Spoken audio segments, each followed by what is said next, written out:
In a move nobody saw coming or even really asked for, KFC has dropped their finger-licking good slogan in a response to the coronavirus pandemic.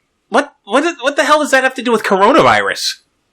Oh, well, I mean, I guess they were concerned that people might lick their coronavirus-laden fingers and, catch, a disease or something. From themselves?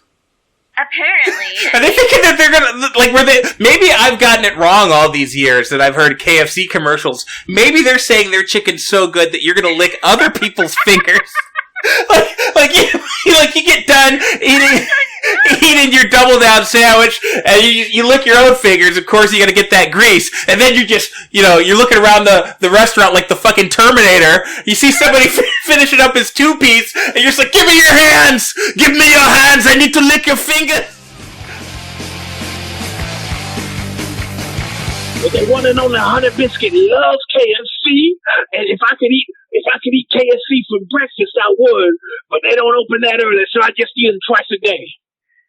Wow, sounds kind of unhealthy. I gotta ask, why the heck do they call you Honeybiscuit anyway? Oh, every time I get on an interview, they always want to ask me.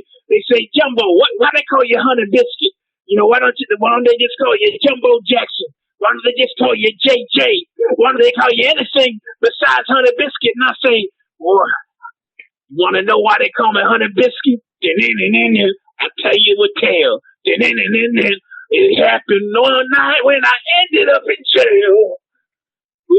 Oh. Yeah, so I was playing a gig. This was back in the 70s. I was playing a gig in Kansas City, and this motherfucker didn't want to pay me my fee. He said the house was light.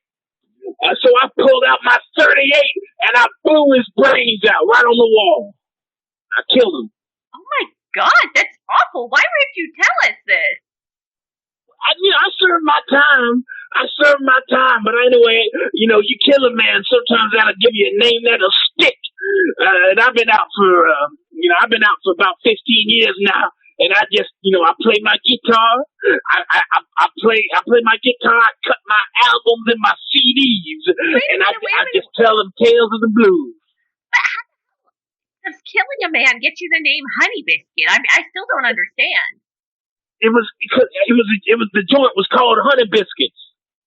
Oh my God! He was the owner. All right. Well, look. Yeah. I mean, I blew his brains right onto the wall. And that's what he got. I wanted my money, but instead that motherfucker got shot. I'm Honeybiscuit. Okay, this was extremely disturbing. I'm not really sure what it had to do with KFC. That's just the blues, honey. The blues tells stories from your soul. You gotta sometimes get a little bit into the depths. Sometimes you gotta talk about, killing a man or, killing a woman or, sometimes just beating a man half to death.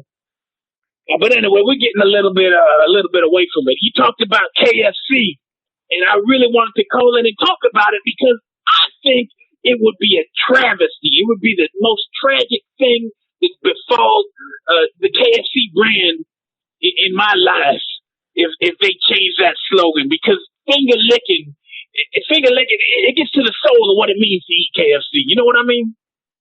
I mean, it's a good slogan. I don't know if it's necessarily the biggest deal in the world. I mean, it's not going to change the recipe.